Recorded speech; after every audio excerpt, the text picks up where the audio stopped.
Police आखिरे धूली दे चोर मालेमाल लक्ष लक्ष टंका लुटि नहीं पुलिस को खोला चैलेंज। पुलिस शीतरे कंबल तले शोची चोरों को पाली पड़ी। पुलिस को चकमा दे चोर लुटिले टंका।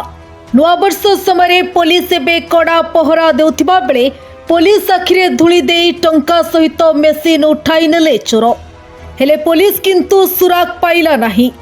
एटीएम मेसिन लुटि नहीं चोर पूरा अंचल रे चांचल्य खेलाइथिबा समस्ते देइछंती मुंडरे हाथ।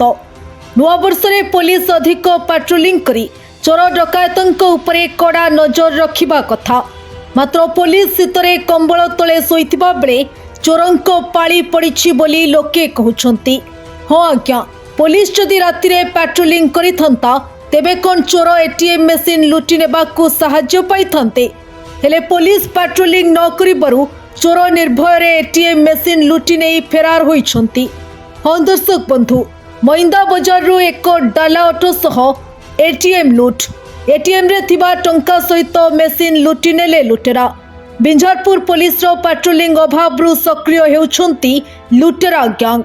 बिंझारपुर थाना अंतर्गत मइंदा छकठारे थिबा एचडीएफसी बैंक रो एटीएम मेसिन को लुटेरा माने संपूर्ण रूपे उठाई नहीं जाइथिबा बेले निकटरे थुआ होइथिबा एक डाला ऑटोटी मध्य चोरी होई जाउथिबा अभियोग होइछि। जाजपुर रु विनायक बेहरांक रिपोर्ट, ओडिशा हालचाल।